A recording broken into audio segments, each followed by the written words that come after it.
Welkom almal, dit is so lekker om julle te sien. Ons worship span is almal bietjie weg in Hermanus. So volgende Sondag is hulle weer terug met volle vaart. So what a blessing. Come, let's stand as we open in prayer for the ministry of God's word today. Father, thank you that we can gather to sit at your feet, to minister your word, to listen to your word. Father, I pray that you'll open our hearts as we open our houses, our homes, so that we can receive what you have for us. I know that you have prepared many blessings for each one in this room today. I pray that you will bless us. I pray that as we open our hearts, Lord, that we will receive your will for us this day.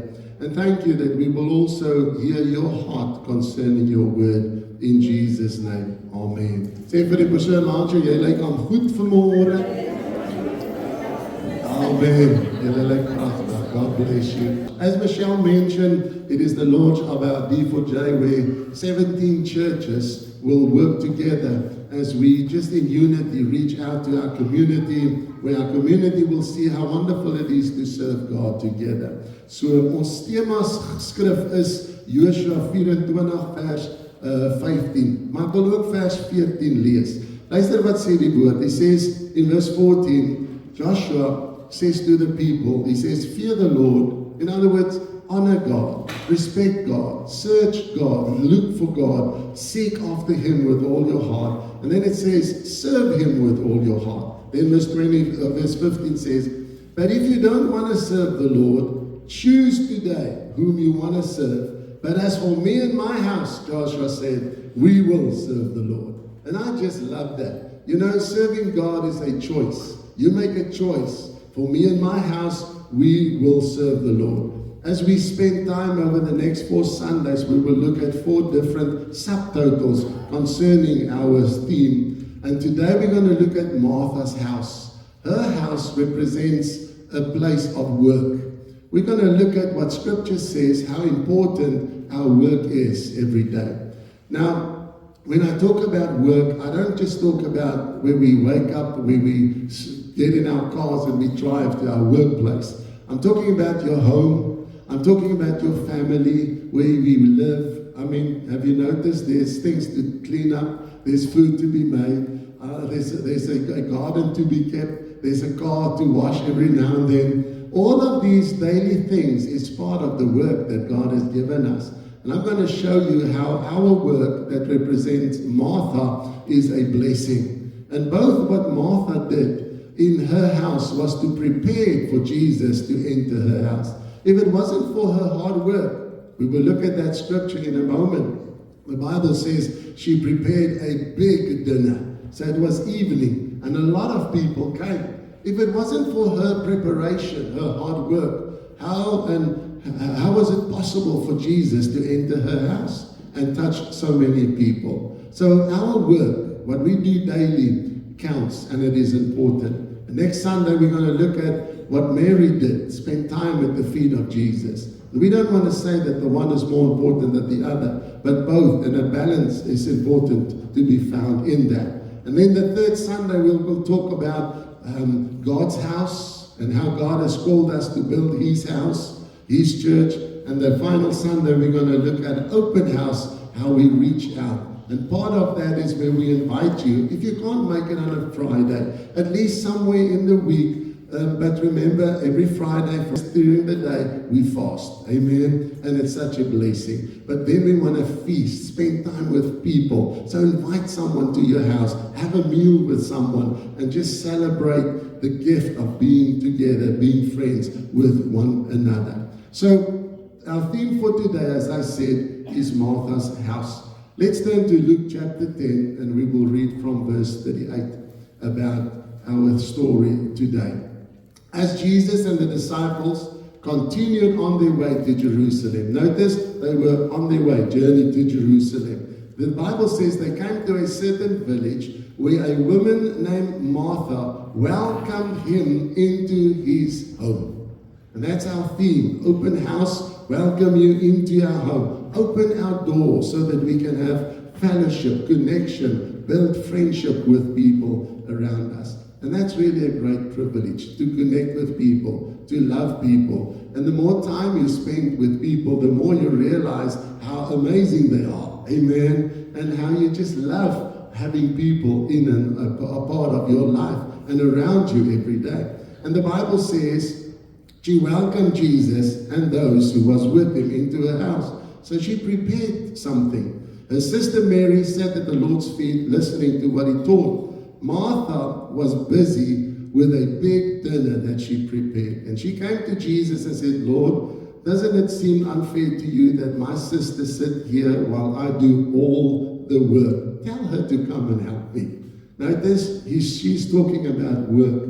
One of Martha's gifts was definitely the gift of hospitality.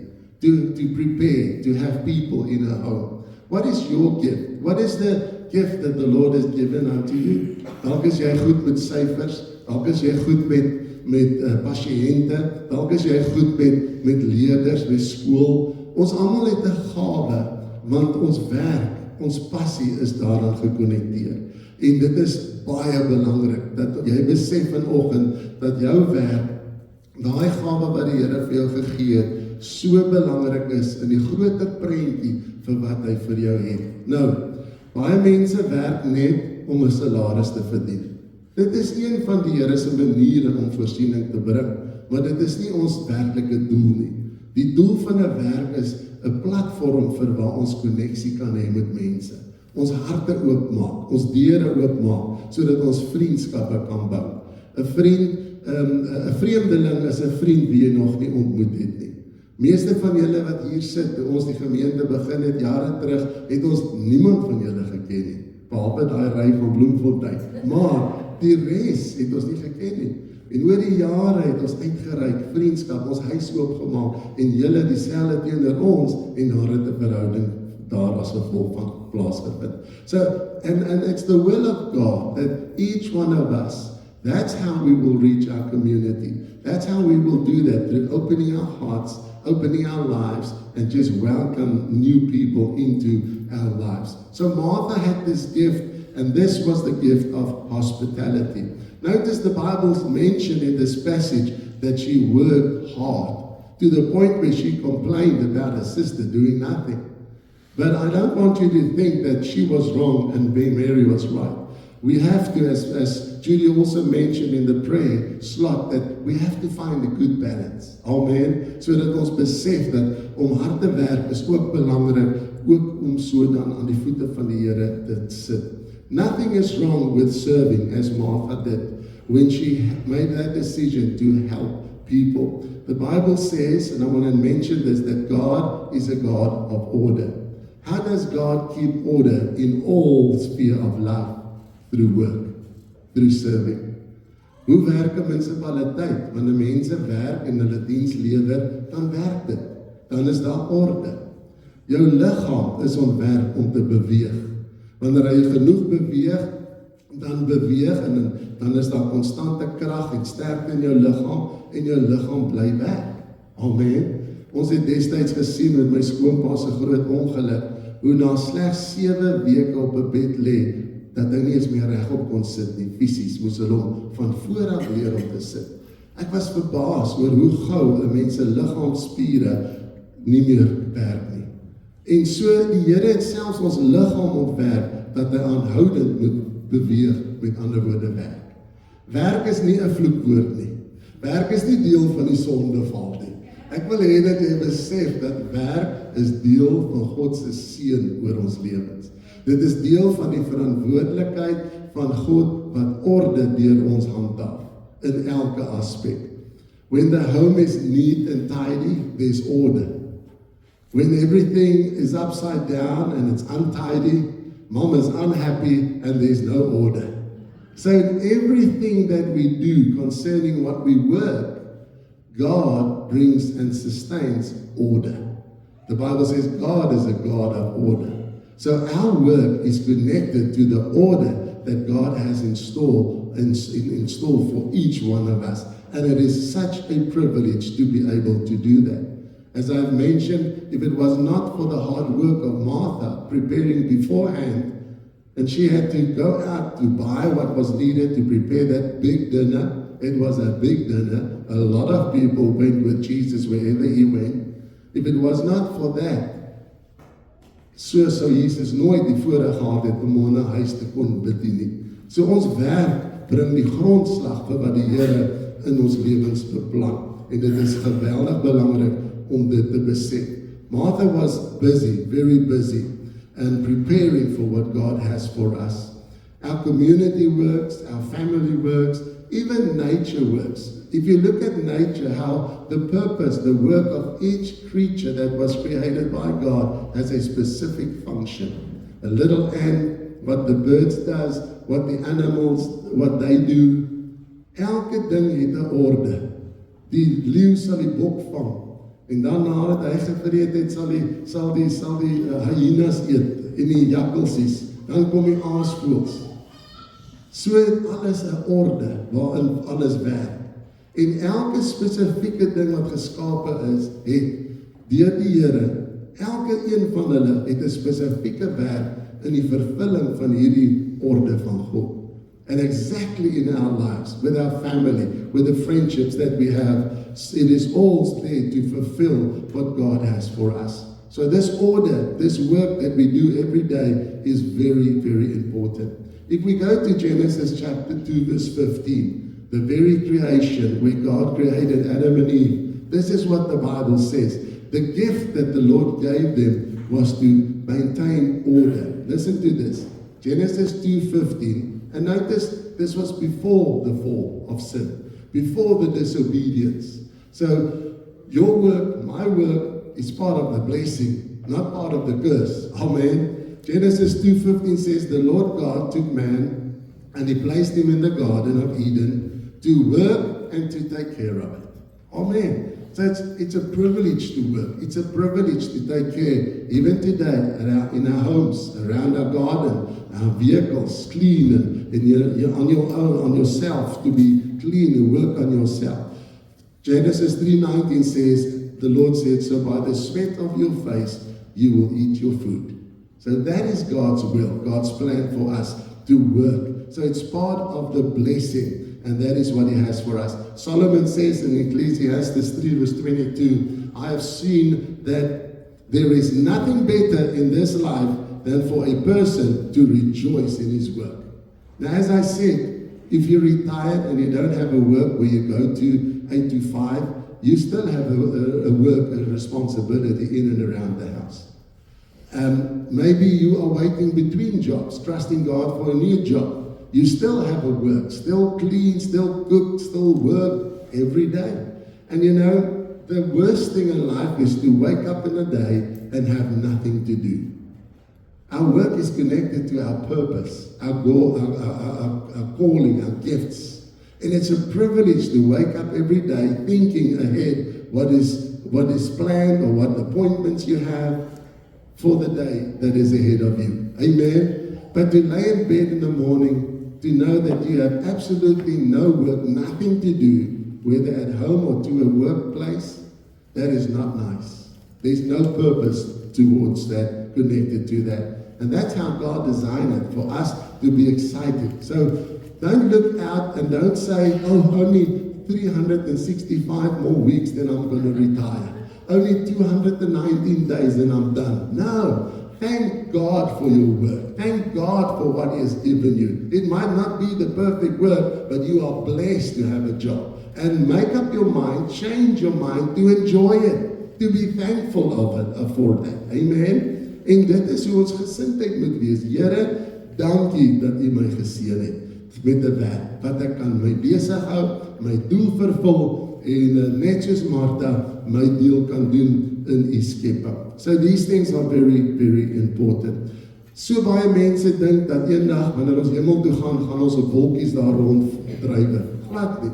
Die Bybel sê baie duidelik in Openbaring dat ons gaan saam met die Here, saam met hom regeer oor sy skepping. 'n Nuwe hemel en 'n nuwe aarde. So om te regeer beteken daar's 'n funksie. Elkeen van ons, in lyn met wat God in ons gesit het, gawes, talente, gaan vir alle ewigheid ietsie in sy koninkryk doen. Amen. So die werk is 'n seëning, net soos Martha gewerk het en die seëning in haar lewe en vir haar familie was. Jesus made mention of this in John 5:17. So many people think at creation, God created everything. The Bible says on the seventh day He finished His work and He rested. And people think that God is still resting. No, look at what Jesus said about our Heavenly Father. John 5:17, He says, my Father is always working and so am I. Ek wil net die mamas bemoedig. Jy sê, daar is altyd werk. Prys die Here vir daai altyd werk in en om die huis. Wees dankbaar vir dit en leer jou kinders om hard saam met jou te werk. Ek glo dat die grootste belegging wat ons in ons kinders kan doen, is om hulle die waarde van harde werk te laat raak sien. Dat hulle saam die huis skoonmaak, dat hulle saam jou kar netjies hou, dat hulle saam die tuin netjies hou. Vandat ek kan onthou moes Saterdag moes ek met 'n besem die motorhuis uitvee. En ek vee dit vandag nog, dan dink ek aan daai dae toe ek korter as die besemstok was. Maar dit is so deel van 'n mens en ek sien dit nie as my pa het nie vir my gehou nie. Kyk wat ek doen, ek moet die garage vee. Hy het my geleer die waarde van harde werk. En so moet ons dieselfde vir al ons moderne kinders dit leer. Amen. Want dit is die Here se wil oor ons lewens. So Jesus made the mention of this, that His Father is working ongoing and that He, the Lord Himself too, has a part in it. The Bible calls us co-workers of God. We work alongside with Him to maintain order in our lives, in our world. So understand that God has designed us to work and He has created purpose within us through our labor. Amen. Every day as we go and do what we do with those gifts and the talents, your specific career that you chose, it is a blessing. It is part of maintaining order and also to fulfill the will of God in our lives. By bringing God glory, this is what we do through our work as we do it in excellence, integrity, and hard work. Every day as we faithful to that, we bring God glory. Amen. And that's the calling. That is our calling. Wie van julle het daai video gesien van 'n generaal wat met die spesiale dienste van die Navy SEALs in Amerika praat? Hoe hulle opleiding begin. En die generaal sê, dis wat jy doen elke oggend, jy maak jou bed op. En tot aan die einde van jou kursus, dis wat jy doen elke oggend, jy maak jou bed op. En as jy elke oggend suksesvol jou bed netjies opgemaak het, sal jy die kursus suksesvol eindig. En ons weet hoe streng en erg hulle opleiding is. Maar vir ons dieselfde, dit begin met die daglikse dingetjies, ons het iets om te werk, iets om te gee, en dit begin deur dit netjies te hou daar waar ons is. So I believe that as we are busy with our work, we fulfill God's purpose. 5 times in the Bible you find this phrase, God will bless the work of your hands. Die Bybel sê, wat ook al jy vind om te doen, doen dit met alles, jou hele mag. Doen dit goed. As jy jou kar was, maak seker alles is netjies en mooi skoon. Jou tuin. My vrou is so lief om in die somer muskiete teen die ceiling dood te slaan. En as ek wakker word, nadat ek gevoel het of ek op die see was, want sy spring op die bed die hele tyd, tot elke muskiet dood is, dan is die hele plafon vol bloedmerke. Noodlandings van elke liewe ouetjie wat gesneeuwel het. Ek hou nie daarvan om in die bed te lê en streepies te sien op die dak. En die volgende oggend is ek met 'n nat handdoek en ek staan op iets hoog en ek was die dak. Totdat netjies lyk. Amen. En so roep God ons om orde te handhaaf. En 5 keer sê die Bybel, God seën die werk van ons hande. Paulus skryf ook, hy sê in Efese, hy sê, vind iets om te doen, werk vir jou inkomste, sodat jy 'n seën aan ander kan wees. So, die Here se werk in en deur ons is 'n groot seën vir sy skepping en daardeur. God is die een wat alles geskaap het. Deur ons skep hy nog steeds elke dag soos ons werk. Wanneer daar uitdagings is, dink ons aan oplossings. Hoe kan ek die werk anders te hanteer? Hoe kan ek dit anders te doen?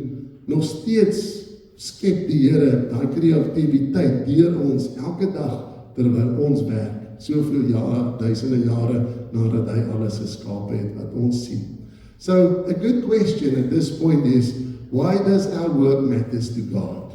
Look at these points. Number one, it is part of our purpose.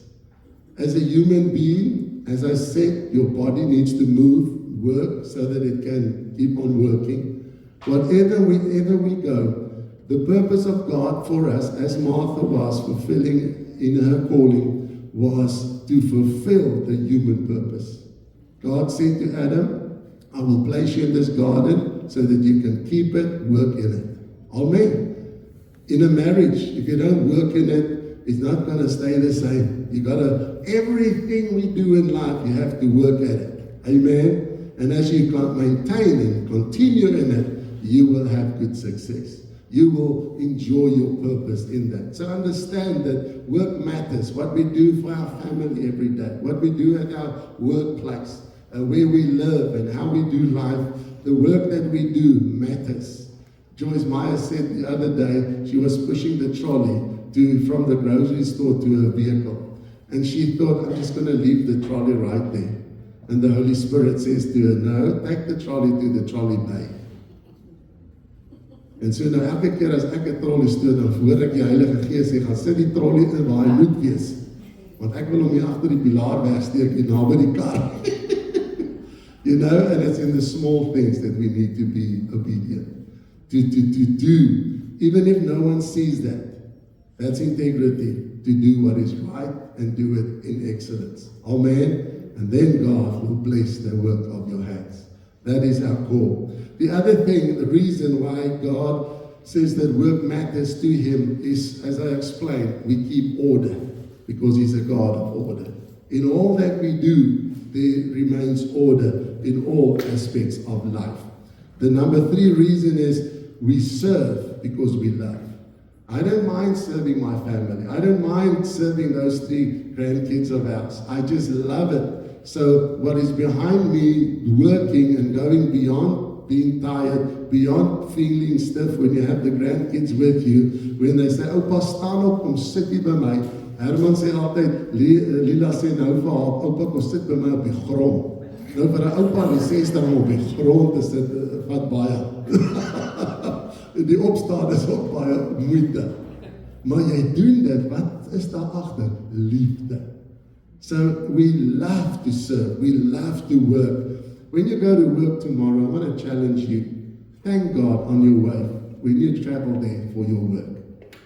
Thank God and say, Lord, thank you that you've blessed me with this work. Say, Lord, I love my work. Amen. And your attitude will change. Your heart will change. And you will see the value of that as Martha did. Work is also, number 4, a visible sign of God still creating through us. God is still the creator of all things.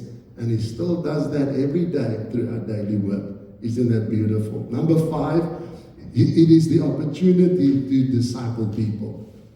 So many of you are part of our church. So many people around the world are part of the kingdom of God because they were connected to someone at the workplace and was brought into the kingdom.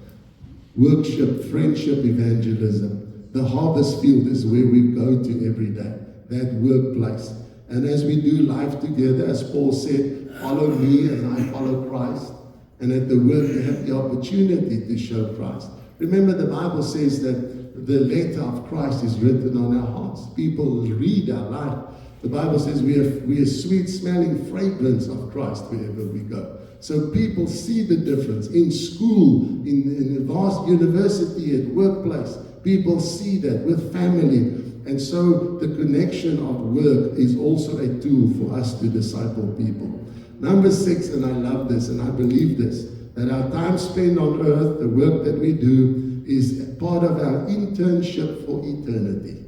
And I've got good news for you. For all eternity, we're going to work. Michelle says, sy gaan die Here vra om op die nuwe hemel, op die nuwe aarde eendag in beheer te wees van al die eilande. Wat soos Mauritius en Hawaii lyk. Ek sal dit daar besoek, Lawie. Dan sit ons bietjie daar so ergens. So, really, what we're doing now counts. because it is all preparation for eternity to come, for one day. The gifts, the specific person that God made in you is for a specific purpose for all eternity. And it's beautiful. And we will see that one day in each other. And lastly, He gives us the opportunity to earn a living. Through our work, we earn salary. Paul said in 2 Thessalonians 3 verse 10, he who does not work shall not eat. 1 Timothy 5:18, he says, a laborer is worthy of his labor, of his wages. And Paul says in Ephesians that I want you to work to earn a living so that you can also give. Part of our giving, our earning finances is not just for ourselves. You cannot just build your own life. The purpose, the reason why God has blessed you with the work is so that you can be a giver. Amen. To give, to provide for His church, to be a blessing for those in need around you. And that's why. If you only spend it and use it on yourself, you miss the opportunity. You miss the purpose. And what will happen, as I've seen so many times in life, people that are stingy, they end up on their deathbed with a lot of money in the bank, but they are unhappy, unfulfilled, because they miss the purpose, not just to earn a living and spend it all on me, but to be a blessing, to be a giver. He is creating us, given in our hands, something to give. Baie mense wat op 65 aftree, vind 'n tweede werk. Nie omdat altyd jy nog geld nodig het nie, maar jy wil iets doen. Jy kan nie by die huis sit en niks doen nie.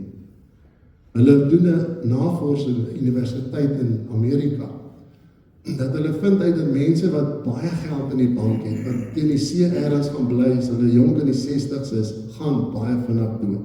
Maar mense wat niks in die bank het nie, wat in 'n klein huisie ergens tussen mielielande bly, hulle leef tot hulle stokhoring oud is. En weet jy hoekom? Omdat daar 'n doel is, verbintenis met vriende, gemeenskap is. So ons lewe gaan nie om geld. Dis waarom Jesus sê, ons lewe bestaan nie uit goed wat jy besit nie.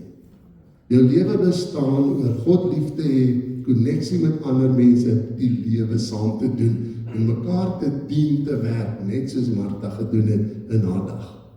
Dit gee vir ons die rede om te lewe.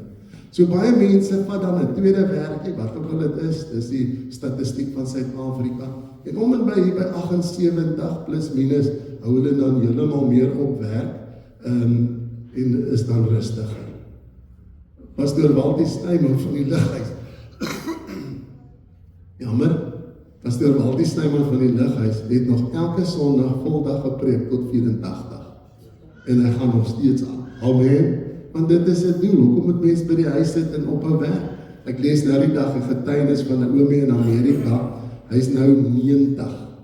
Luister hierna, na 72 jaar vir dieselfde maatskappy werk, het hy besef hy wil nou 'n bietjie die lewe rustiger vat. En ek het dit net gelaat. Want ons Suid-Afrikaanse denkwyse is, as ek net by 60 of 63 kan uitkom en ophou werk, jy gaan baie onvervuld en ongelukkig wees. Vind iets om te doen en doen dit, want werk is deel van ons lewens, net soos Martha gedoen het. 'n Werk is so groot deel van jou lewe, 8 tot 9 ure 'n dag spandeer ons daar. Amen. So kom aan, verander jou denke, verander jou gesindheid, wees dankbaar en bly vir daai werk, en loof die Here daarvoor. Die woord sê van Dawid se lewe, nadat Dawid sy werk voltooi het, sy geslag gedien het, het hy gesterwe. So selfs Dawid het erken dat my doel is om te werk. Hy was koning en om te werk vir sy volk. En die Here roep ons om dieselfde te doen. So on this day, as we've read about Martha and the many people that came and Jesus administered in her house, it was made all possible because she worked, and she worked hard to prepare a big dinner for all of her guests. Amen. So dis ons woord vandag, Martha se huis. Kom ons doen dieselfde. Kom ons hou aan om ons familie, ons huis hard te dien, hard te werk, want deur dit te doen, vind ons vreugde. Amen. Moenie gaan sit en niks doen nie. Onthou die Here hou glad nie van luiheid nie. Hy sê kom na die muur, the ends in Prediker, sodat ons kan leer om nooit lui te wees nie. 'n muurtjie is altyd aan die begin, altyd aan die gang. Amen. Do you receive the word work today. As Martha worked, we are thankful. As Martha did, we rejoice in that work. Amen. En ons ontvang dit met blydskap en weet dat ons gaan ons loon in die Here ontvang. Andre, can you just come and bless us as we end? Let's all stand. God bless you. Thank you for being here. We're so excited about next Sunday. Mary, we're going to study her part, her life story, and just going to be fulfilling as we discover from our theme. God bless you. Father, we thank you for the blessing of work. We thank you for the blessing of your presence in our work. And we take it all and offer it up to you this day and ask that as we offer it, you would receive it and bless it. And so we extend to you everything that we are, everything you've made us, and everything you intend for us to be. In Jesus' name, amen. Amen. Dankie. Steek net julle hande op. Vader, ek seën u kinders in Jesus naam. Met die liefde van ons hemelse Vader, met die genade van ons Here Jesus en die vriendskap, verhouding met die Heilige Gees elke dag. Lord, I pray your protection over your children. I pray health and healing over your children. I speak provision in every need in the mighty name of Jesus. I pray that we'll go from here filled with joy and peace, and we will experience a wonderful week ahead of us until we meet again. In Jesus' wonderful name. Amen. Die Here seën, dankie dat jy gekom het. Geniet die res van die week. Hey, iemand het drukkie sê ek bly lief vir jou. God bless you. Thank you for being here. I'm excited to remind you that this year marks our 12th year in the D4J prayer room, a time when churches across Durbanville unite to pray day and night for 10 days. This year we felt the Lord guiding us to Luke 10, to the well-known story of Mary and Martha. As Jesus and his disciples were on their way, he came to a village where a woman named Martha opened her home to him. She had a sister called Mary who sat at the Lord's feet listening to what he said. Martha opened her home and Mary sat at his feet. Inspired by this passage, we call to do both, to open our homes and to sit at his feet. This prayer room will reflect both an open home and an intimate space to sit at his feet. We'll not be asking for anything from the Lord in this hour, only spending time at his feet, creating a space for the presence of his Holy Spirit. With 12 years behind us, most of you know how it works. We'll have a physical D4J prayer room, which will be open every day from 7 a.m. until 8 p.m. for the full 10 days, as well as prayer guidelines available online. Each church takes a day to sign up and cover the full 24 hours on that particular day. But come and pray multiple times during the 10 days. No need to sign up on those days. Often 2 or 3 churches will be praying together, but our aim isn't just to have one person praying per hour. We want communities of people spending time at his feet. As you know, we love to include the children, and we've prepared something really exciting for them in their own unique space. Our 10 days of prayer begins at 11 p.m. on Wednesday, the 28th of May, and ends at 11 p.m. on Saturday, the 7th of June. This year, we won't be hosting the long table event on the Wednesday evening, which launches the prayer room. Instead, we encourage you to live out this year's theme and open your homes. Invite others in for a meal on Wednesday, the 28th of May. Stay connected with us on social media for all the latest updates. Please like and comment and share our posts to encourage your friends and family to join in and encounter this intimacy of his presence in the D4J prayer room. This prayer room will be a space where you can just slow down, find stillness, and connect deeply with Jesus simply by being at his feet. We'd love you to all be part of it. Sign up for your hour of prayer and join others from across Durbanville as we fill these 10 days with a rhythm of stillness, unity, and shared devotion at his feet.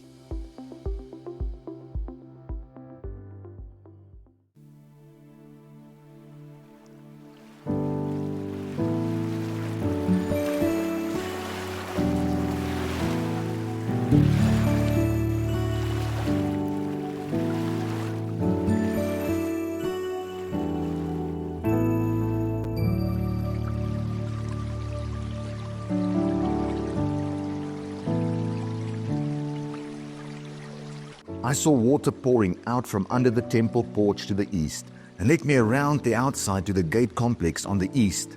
The water was gushing from under the south front of the temple. He walked to the east with a measuring tape and measured off 1,500 feet, leading me through water that was ankle deep. He measured off another 1,500 feet, leading me through water that was knee deep.